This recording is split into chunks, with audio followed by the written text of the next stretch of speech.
بسم الله الرحمن الرحيم الحمد لله نحمده ونستعينه ونستغفره ونعوذ بالله من شرور أنفسنا ومن سيئات أعمالنا من يهده الله فلا مضل له ومن يضلل فلا هادي له وأشهد أن لا إله إلا الله وحده لا شريك له وأشهد أن محمدا عبده ورسوله أما بعد فإن أحسن الكلام كلام الله وخير الهدى هدى محمد صلى الله عليه وسلم وإن شر الأمور محدثاتها وكل محدثة بدعة وكل بدعة ضلالة وكل ضلالة في النار. Okay, this is the second lesson on the sixth hadith in an-Nawawi's 40 hadith, and this is the hadith of an-Nu'man bin Bashir, which is the well-known and famous hadith in which the Messenger sallallahu alaihi wasallam said, indeed the halal is clear and the haram is clear, to the end of the hadith. So in the last lesson we looked at the explanation of Shaykh Saalih al-Shaikh hafidhaullah, and we reached the halfway point of the hadith. So inshallah today we're going to continue from where we left off, and the Shaykh got up to the point where he reached the saying of the Messenger sallallahu alaihi wasallam, وَمَنْ وَقَعَ فِي الشُّبُهَاتِ وَقَعَ فِي الْحَرَامِ, that whoever fell, so after the statement of the Messenger sallallahu alaihi wasallam regarding the halal being clear and the haram being clear, and between them being ambiguous affairs which many people do not know, and that whoever avoids the ambiguous matters, then he frees himself, or he makes himself clear and innocent with respect to his deen and his honor, his religion and his honor.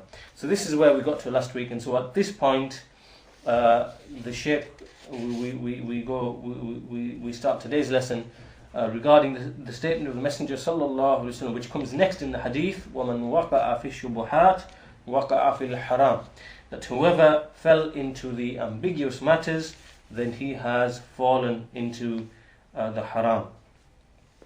So the Shaykh says that regarding this statement has been given two interpretations.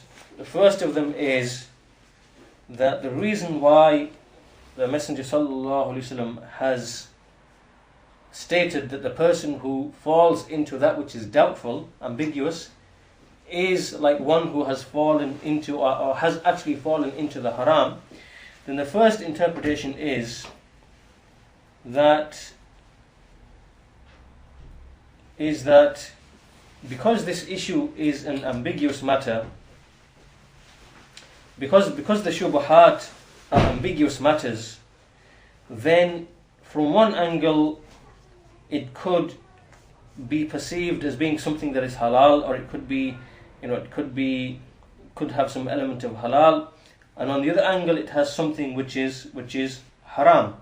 Right? So in other words, the ambiguities can have two different angles to them, which is the fact that they are confusing and not clear, and so there's an element which if we look from a certain angle it could appear to be halal, and if we look from another angle it could appear to be haram.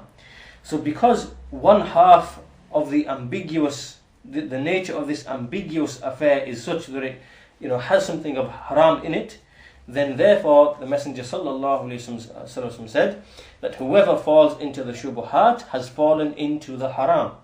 This is one interpretation. The second, the second interpretation is that a person has fallen into the haram because to act upon the ambiguous matters is in itself haram.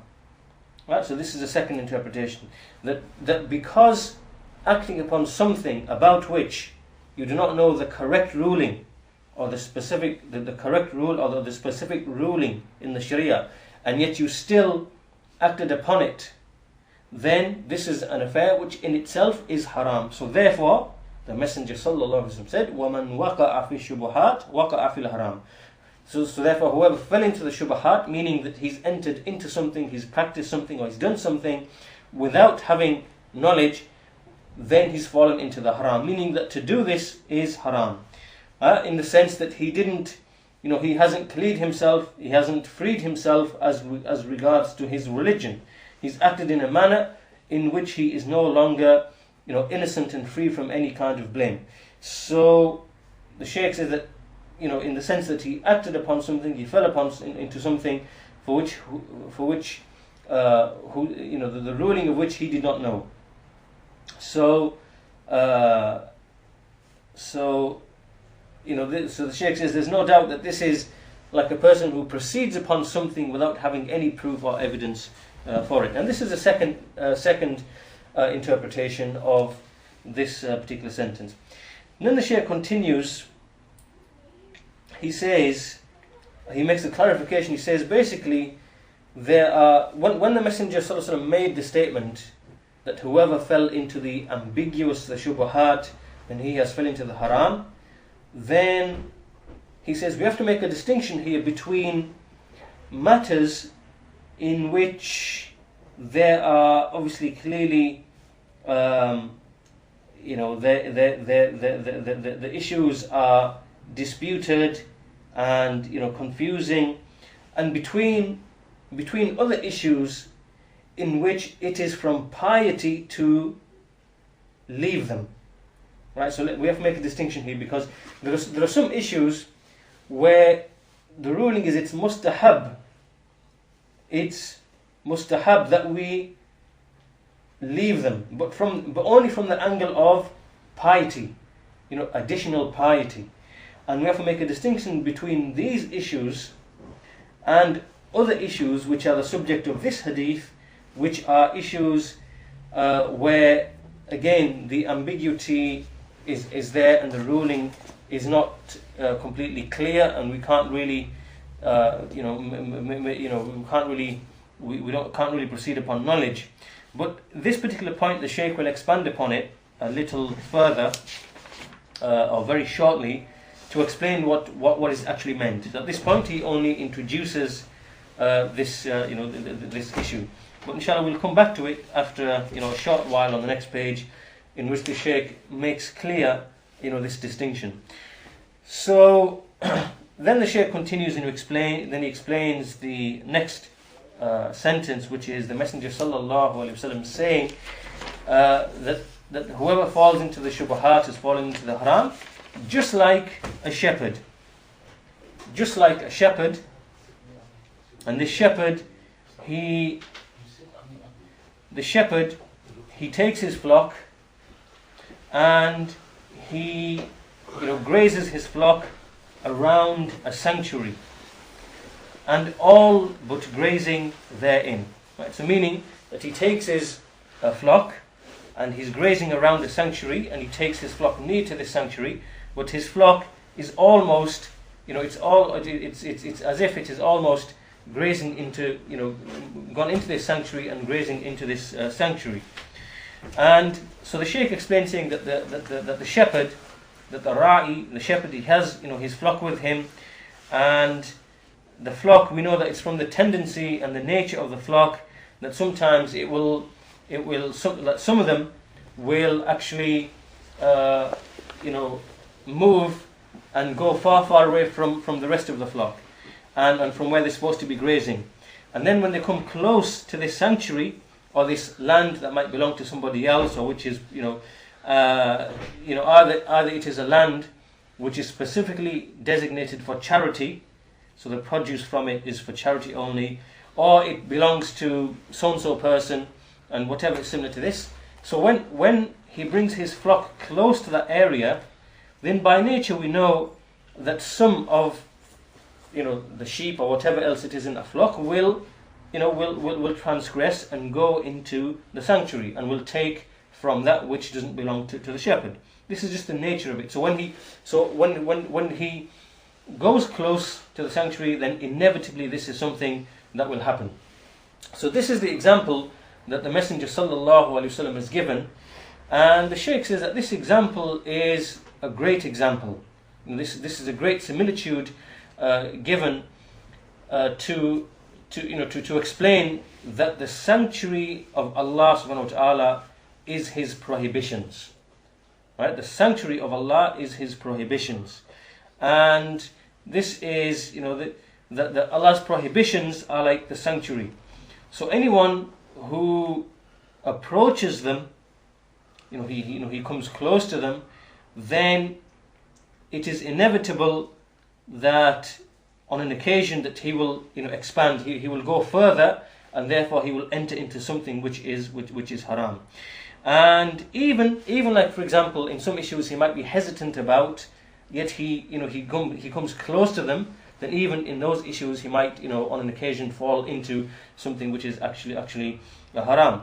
So this example that was given by the Prophet ﷺ, this is a great example that's been given, which is like the shepherd that who takes his flock and he grazes them around a sanctuary, all but grazing therein. Why? Because this man he came close to the limits and the border. So after this, the Messenger ﷺ then explained, indeed every king has a sanctuary, and indeed the sanctuary of Allah is His prohibitions. Right? So now the hadith makes it clear. So the example was given, and now the hadith makes it clear that the sanctuary of Allah is His prohibitions. And by keeping away from the prohibitions, a man's religion is strengthened. It becomes strong. And so the Shaykh then says that this hadith is very, very clear. The evidence in it is very clear that any person who comes close to the sanctuary or the border, which in this case, those things which are haram, so he comes close and close and close, then it's inevitably he will fall into something which is haram, just purely from the angle of him being lax, from him taking like a very from very being very lax and very lazy and taking a very easy attitude, then he will fall into that which is haram. So the Shaykh then says that from this hadith we understand that the halal is clear and apparent, the haram is clear and apparent, and likewise the mushabbihat and the mushtabihat, these affairs, we know the definition of we know what the definitions are. Likewise, we know what their rulings are, and we know the different types of speech regarding them. This is what was covered in the previous lesson. And so therefore the Shaykh says that upon a Muslim is that he never ever enters or brings an issue except that he knows its ruling. He knows what the ruling is. And if he doesn't know, then let him ask. Right? If the issue is confusing upon him, then he should end the confusion by asking the people of knowledge. And if the people of knowledge themselves are not clear upon the issue, then they're not clear on it and they haven't passed a judgment upon it, then he, along with the scholars, should hold back up until it becomes clear. So as we explained, as the Shaykh explained in the previous lesson, that the mushtabihat, there are two types. The first of them is when the scholars, an issue arises and the scholars they say that we're not going to rule upon this issue, it's like a new issue that's arisen and they need to look into it, they need to investigate it, and so therefore they're not going to pass a ruling, and so they're going to wait up until it becomes clear. And like for example, the Shaykh gave an example, like for example the issues of medicine, some things they hold back on, or some issues of health and medicine that they don't comment on, up until the issue becomes clear to them. So this is the first type of the mushtabihat, the issues which are unclear because the scholars have not yet passed a ruling upon them. The second type of issues are those which become confusing to the general people. They're not confusing to the scholars. The scholars know the rulings, but to the general people, they are confusing, and so they should avoid them and not act upon them and not enter into them up until they refer them back to an alim. So these issues were clarified in the previous lesson, the meaning of the mushtabihat and the different types and so on and so forth. And so the Shaykh says, so from this, after all this, we understand that upon a Muslim is that he doesn't enter upon any issue except that he knows its ruling. And if it becomes confusing to him, then let him refer it to the people of knowledge up until they judge regarding it.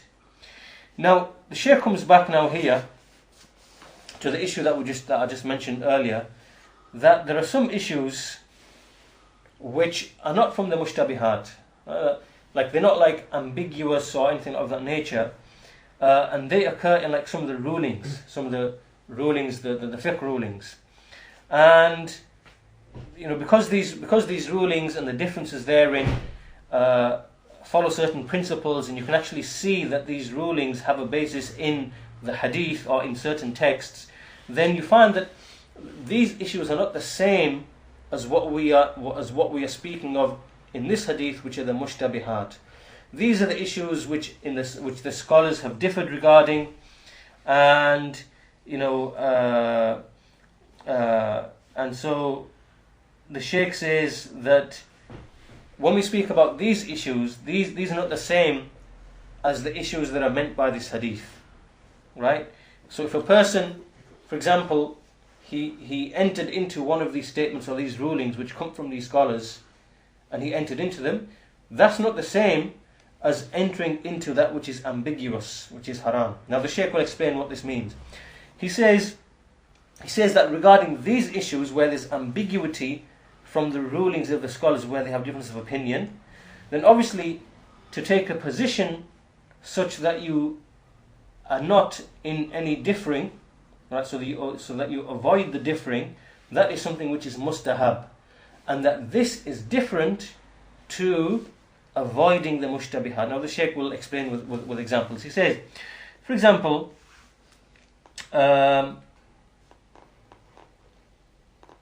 example, the issue of shortening the prayer on a journey. This is an example that he gives. The majority of the scholars, he says, like for example the majority of the four Imams like Malik and Shafi'i and Ahmad, what they said was that the time limit that they gave for shortening the prayers was that when a person, he has an intention of staying for more than 4 days and beyond that, then he is he's not permitted for him to shorten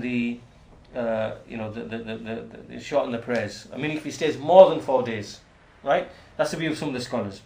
And then there's another view, which is the saying of the Hanafis, which is that as long as he doesn't stay more than 15 days, then it's permissible for him to shorten. And then there's a third view, which is the statement of Shaykh al-Islam ibn Taymiyyah rahimahullah and a group of other scholars, who said that he can shorten up until, as long as he remains a traveller and he returns back to his land. So now we see in this situation, we can see that there's 1, 2, 3 different views, and each of these views may have supporting evidence or whatever, that there might be some evidence from which it is derived. So now in this situation, the Shaykh says that here a person might say, well, okay, there's a common element to all 3 positions, and the common element is the 4 days, right? Because the first view is 4 days, the second view is 15 days, and the third view is so long a person is a traveller. But the common factor here is the 4 days, because all of them are agreed upon at the minimum of 4 days.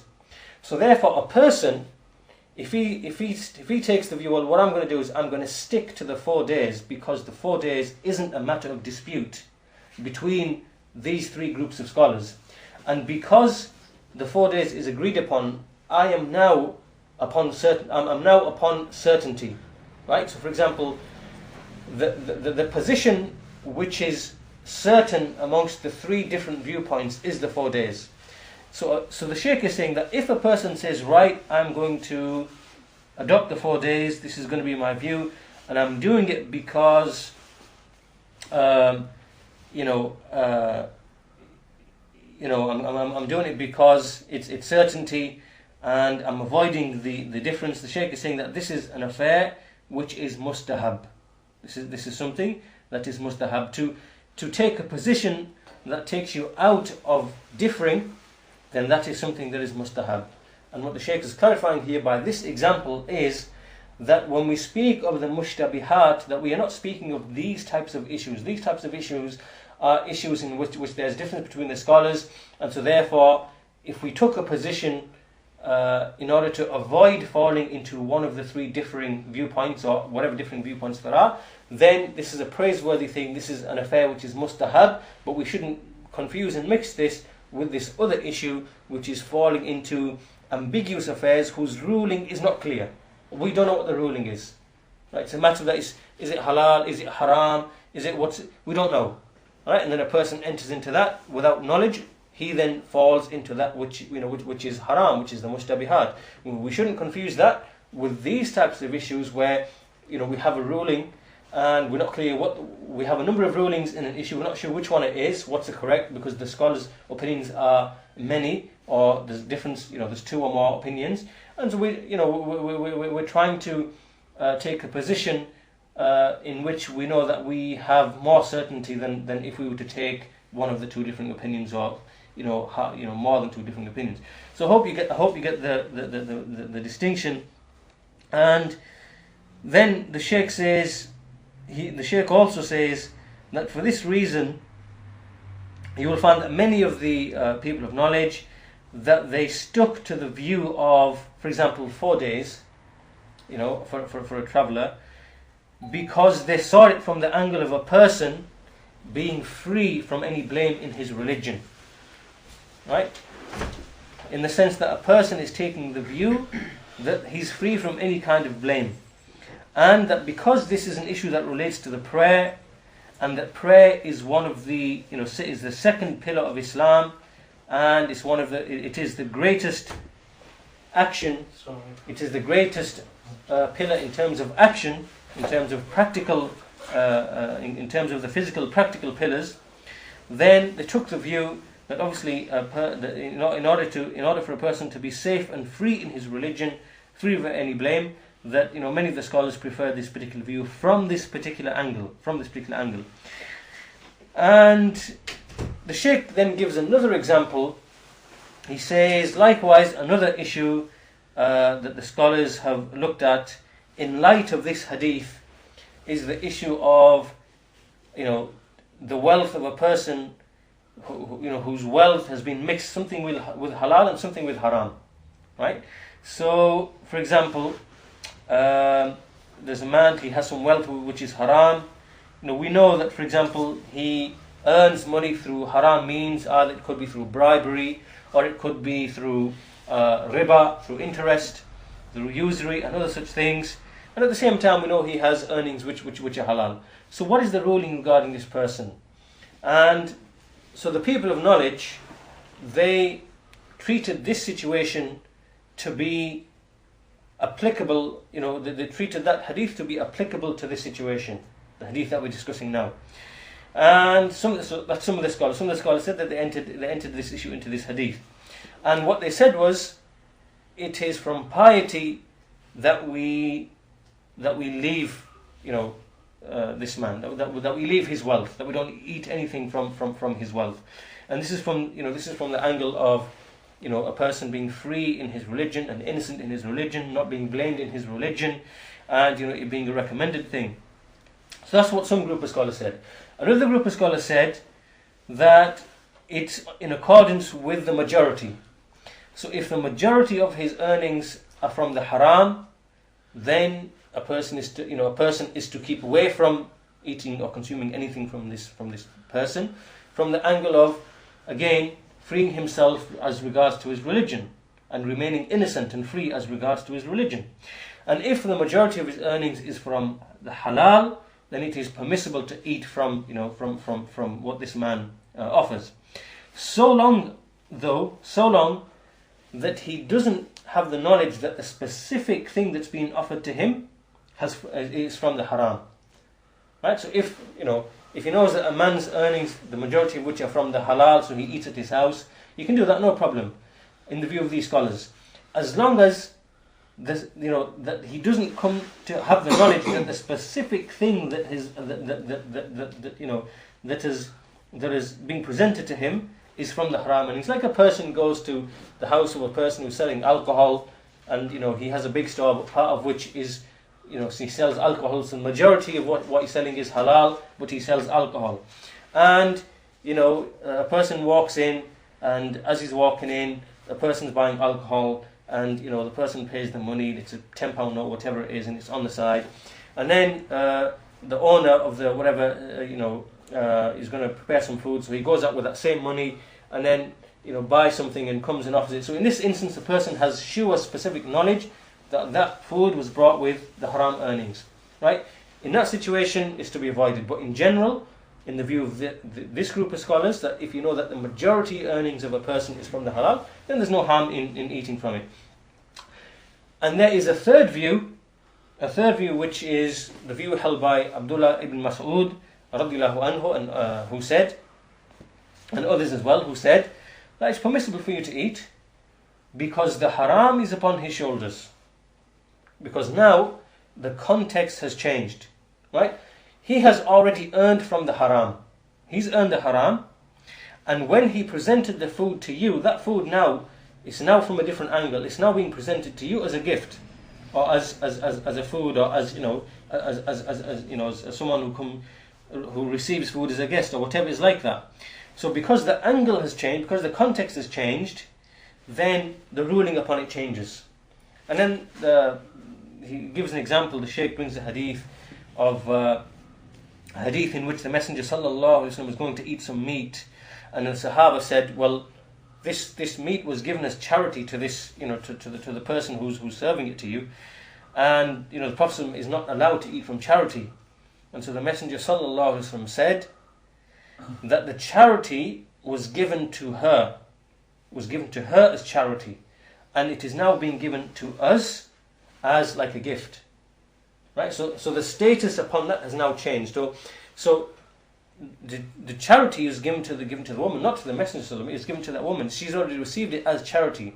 Now it's in her possession. Now she's giving it as a gift, or as a gift to guests. And so the ruling upon it is different because the status of that thing has now changed. And and then the Shaykh comments upon this statement of the Messenger that it is a charity upon her, but for us it is a gift. And the Shaykh comments upon this, and he says this is because a change in the angle, this is a different angle, even though this meat was the exact same meat that was given as as a charity, and likewise in turn as a gift. So a group from the Sahaba and likewise from the people of knowledge, they said that a person can eat, but the haram is upon the person who earns it. The one who presented the haram is upon this person. As for the person who receives it, then he receives it like a gift, and there's no harm in that.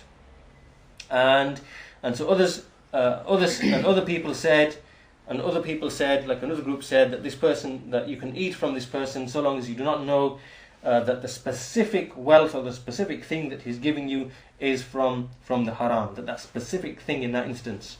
And if you do know, then it's not permissible for you then to eat that particular food or to take that whatever that thing is. But as for anything else, it is permissible. And the proof that they bring is that the Jews used to present food to the Prophet sallallahu alaihi wasallam, and the Jews used to take usury and take riba. That was from their profession. Yet the Prophet sallallahu alaihi wasallam used to eat from their food.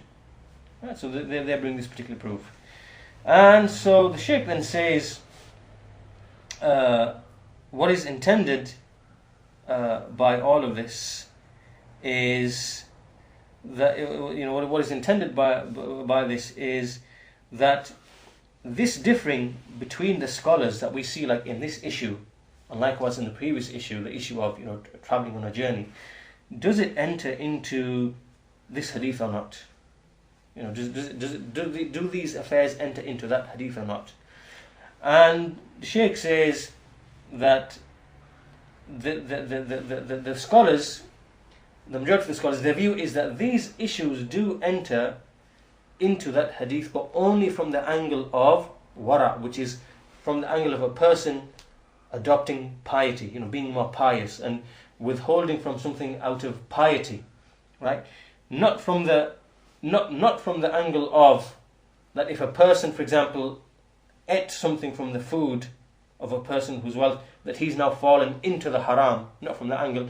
It's from the angle of what is more befitting, what is closer to piety, what is better for his taqwa and his wara.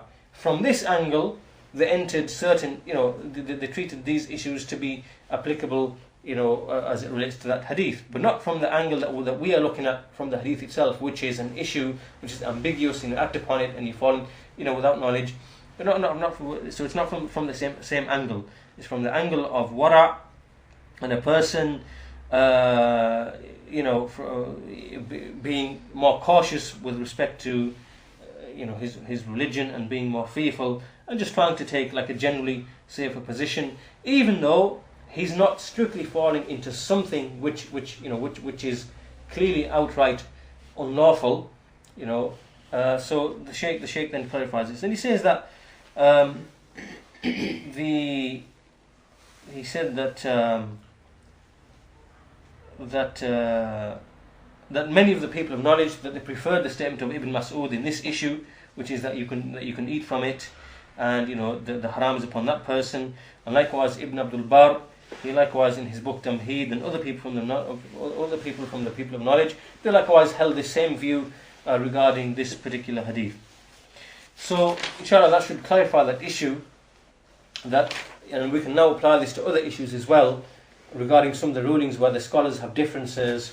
And so at least now inshallah we should be clear as to how we look at those issues, and we don't mix them and confuse them with the context of this hadith, which is ambiguous matters regarding which we don't know, are they halal or are they haram, right? So that's a separate issue. As for the differences between the scholars who might have differing viewpoints on an issue, so one says 4 days, one says 15, one says so long as you're a traveller, or this issue, one says you can eat, another says you can't eat, and another one says, well, you can as long as you don't know that the specific food. These different statements.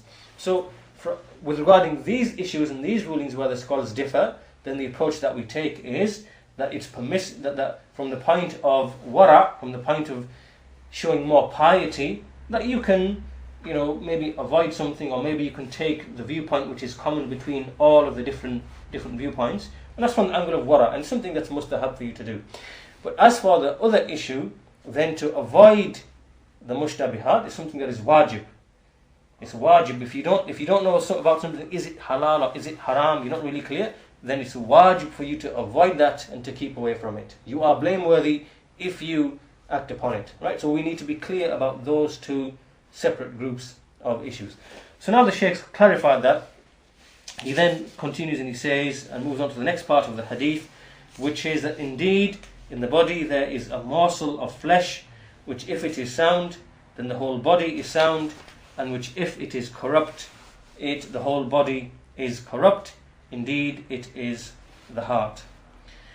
So the Shaykh says regarding this, that this clearly explains that the rectification of the heart, and the heart is like the place and the source of Iman. It's where the Iman resides.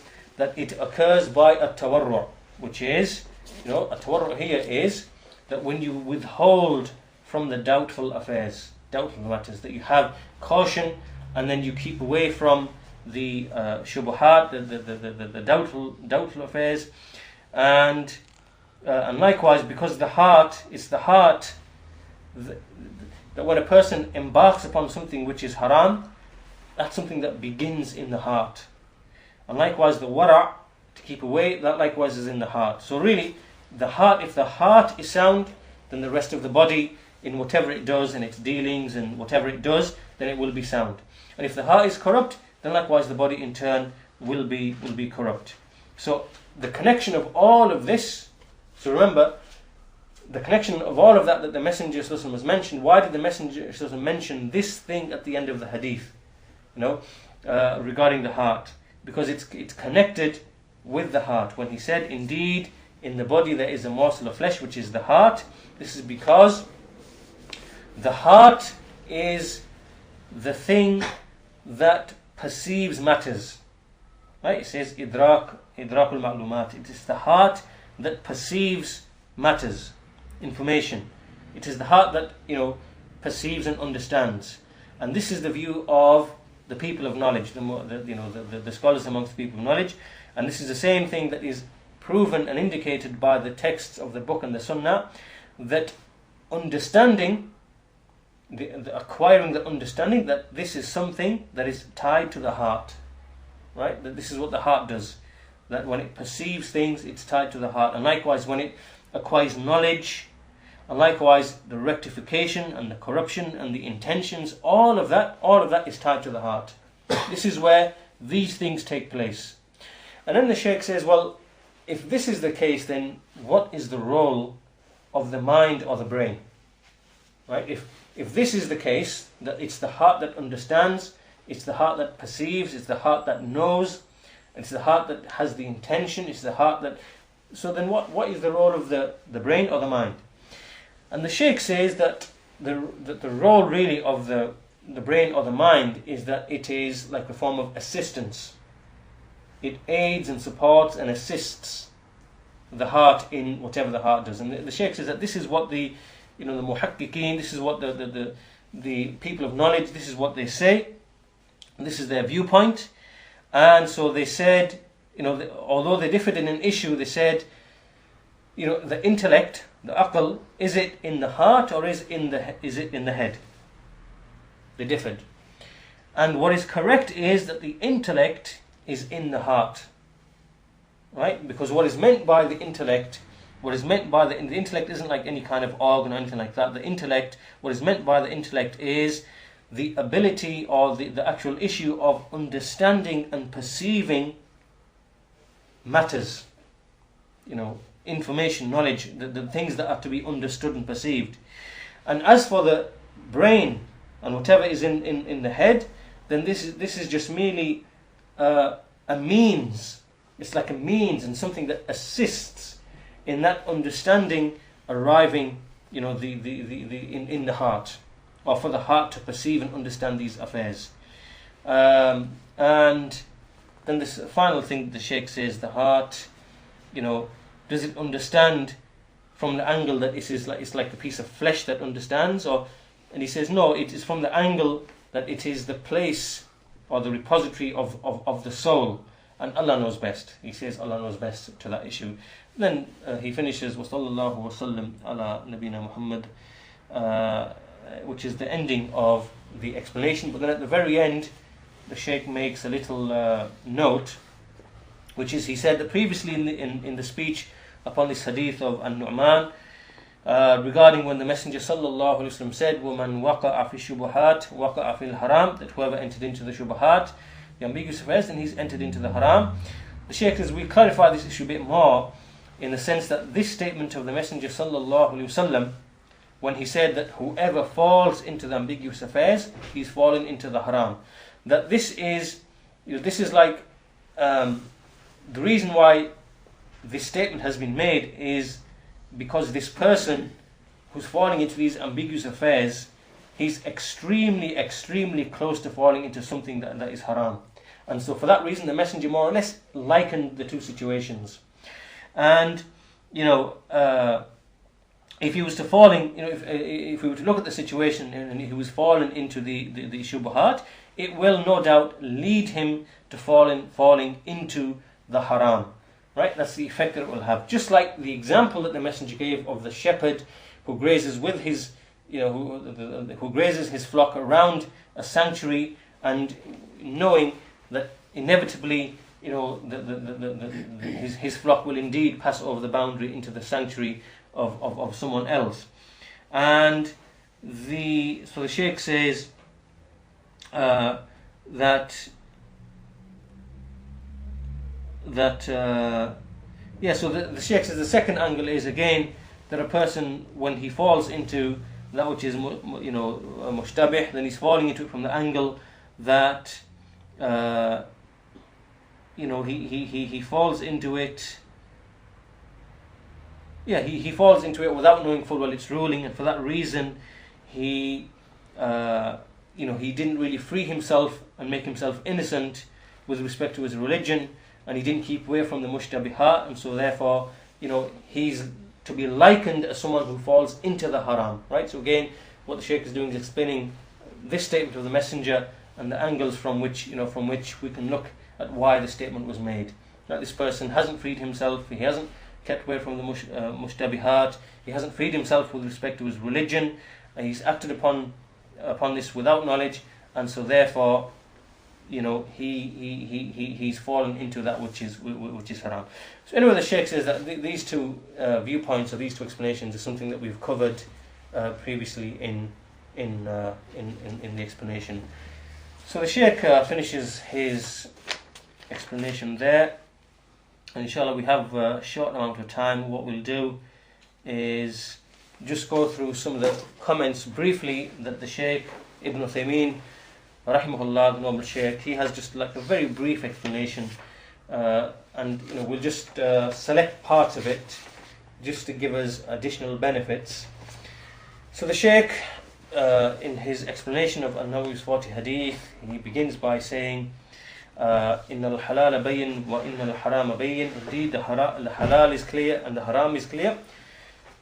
The Shaykh says that this hadith, it clarifies that the rulings on the affairs fall into three categories. The first of them, which is the halal, which is very, very clear. Those issues in which the ruling of it being halal is very clear, everybody knows it. Like, for example, the rulings upon eating fruits and certain clothing, and other things which have been clearly defined. We know them to be clearly halal. And those things which are clearly haram, everyone knows them, like fornication and stealing and drinking intoxicants or whatever is similar to that. So everybody knows that. And then those affairs which are mushtabih, are they ambiguous in the sense that it's not known, are they halal or are they haram? And the reason why these are ambiguous affairs could be one of two reasons. Number one, because the evidence regarding them is ambiguous. Right? The evidence is ambiguous, it's not clear. Or, although the evidence is clear, it's ambiguous as to whether that evidence is applicable to this issue or not. Right? So understand the difference. Right? So the first issue, so the ambiguity in these affairs can arise because, first of all, there's ambiguity regarding the ruling itself or the evidence itself. Not really clear.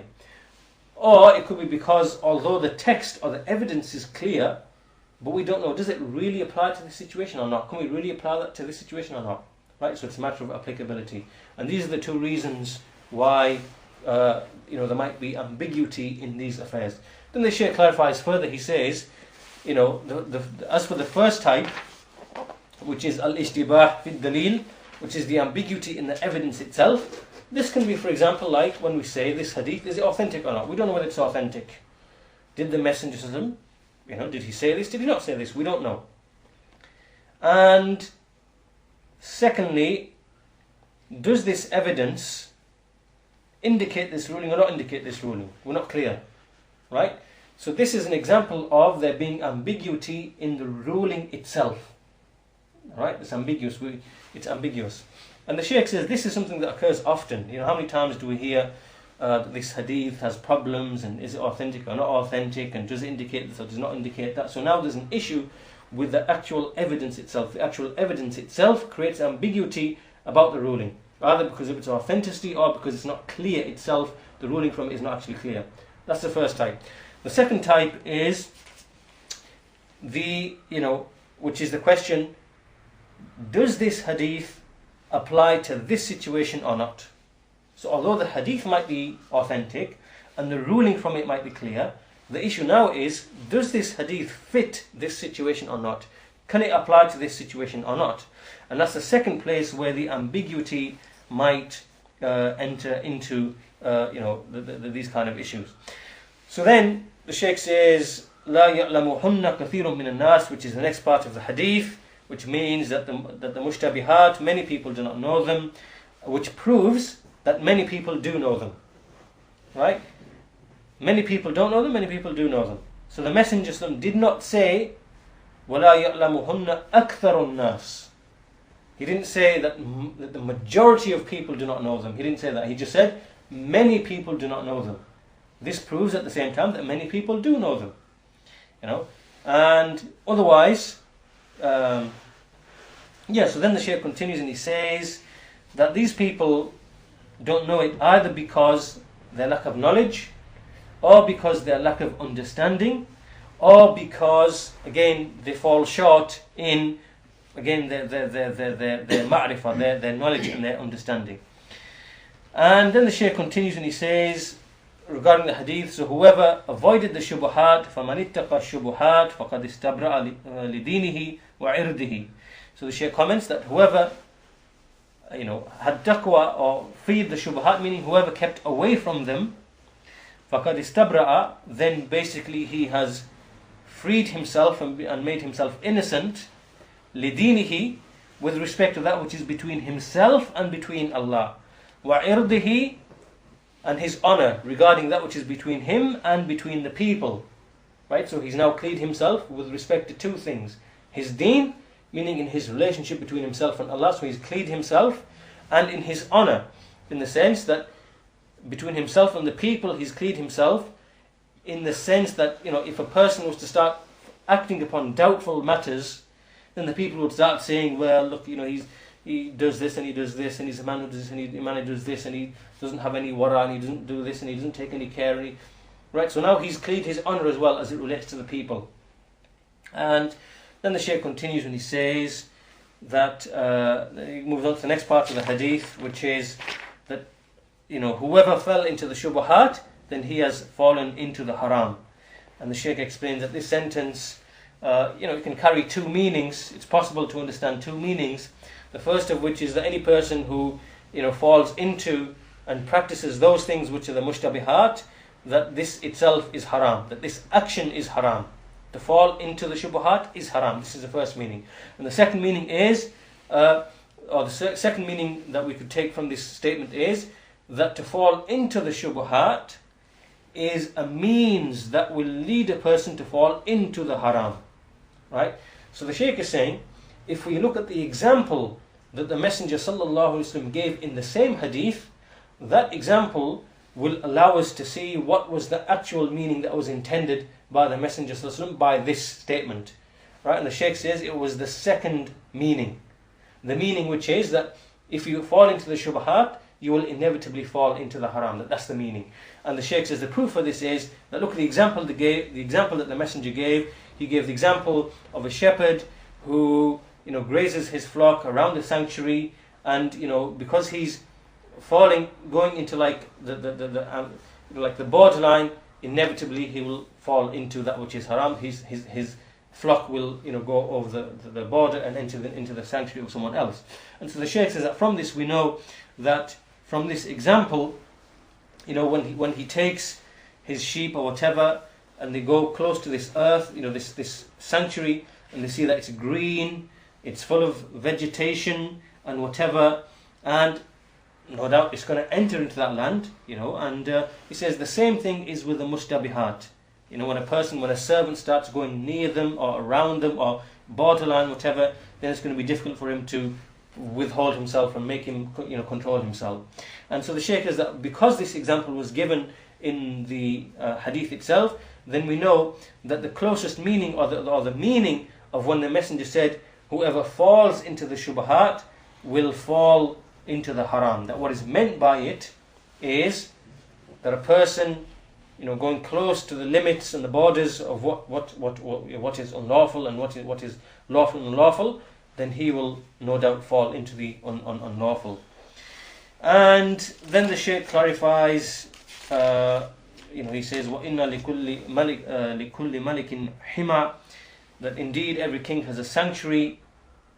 And the Shaykh explains here, he just explains basically the ruling that regarding land or sanctuaries.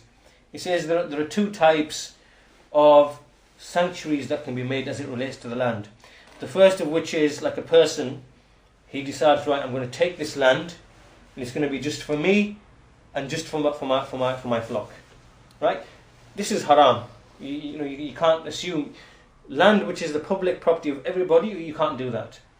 And the second type is when a person makes a sanctuary, but it's for the generality of the Muslimin. Like, for example, it's for the camels which are given in charity, or it's for the camels which are designated for jihad or whatever. And the Shaykh says that this is something which is permissible, because this person didn't designate it for himself. And the Messenger ﷺ said in a hadith, Al-Muslimuna shuraka fi thalatha, fil kala, wal ma, wal nar. That the Muslims are partners in three things: in herbage, meaning in vegetation, and in water, and in fire. In other words, these are the common shared, things which are common in the land, that they belong to everybody.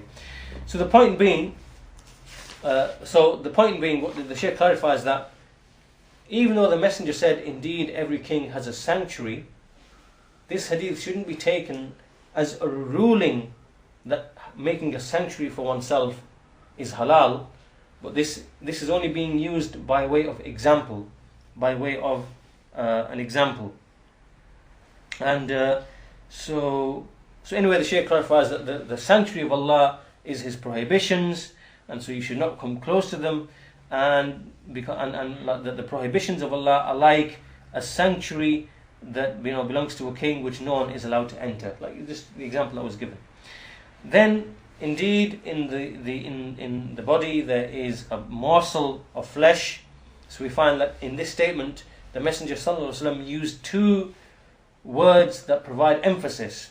He said, ala wa inna. Right? These are two words or two particles which create a double emphasis. Ala, which means indeed, wa inna, and again indeed. So like a double emphasis on what the Messenger ﷺ is going to say next, which is that in the body there is a morsel of flesh.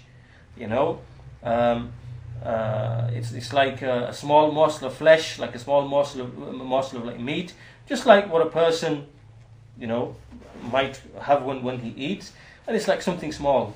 When it is sound, then the whole body is sound, and when it is corrupt, then the whole body is corrupt. Indeed, it is the heart. So basically, the Messenger ﷺ, he made the recompense to be based upon a condition. So when the heart is rectified, then the body is rectified. When the heart is corrupt, the rest of the body is corrupt. And the Shaykh says that some of the scholars, they gave an example. They gave like another example. They said, like, for example, when a king is sound, then all of his subjects will be sound. And when a king is corrupt, then all of his subjects will be corrupt. And the Shaykh says that, however, this example that have been given by some of the scholars is not really sound, because a king might sometimes obey his people, but the people might not. The king might command his people, but the people might not obey him. Right? So sometimes this can happen. The people might refuse to obey the king. But as for the heart, and as for the limbs, then the limbs always follow the heart. The limbs never refuse. When the heart commands something, the limbs will always follow on from it. Right? So that's why the Shaykh is saying that this example given by some of the scholars is not really that sound. And this example of using the heart is much better. So whenever the heart is sound, the whole body is sound. Whenever the heart is corrupt, then the whole body is corrupt. The Shaykh, this is the end of the Shaykh's explanation. It's a very brief explanation, and he says that this hadith in reality is a great and mighty hadith. And if a person was to speak about this hadith, then you would take many pages. However, all the Shaykh is saying, all we intend to do here in this explanation is just to mention the summary of the benefits. And so with that, inshallah, we'll finish today's lesson, and we finish this hadith, and inshallah we'll continue in the next lesson with the 7th hadith, which is the well-known famous hadith of At-Tamim ad-Dari radiyallahu anhu, which is the hadith ad-Dinun Nasiha. The religion is sincerity, reported by Imam Muslim. So inshallah that will be our next lesson, and so we'll close today's lesson at this point. Wa alaikum assalam.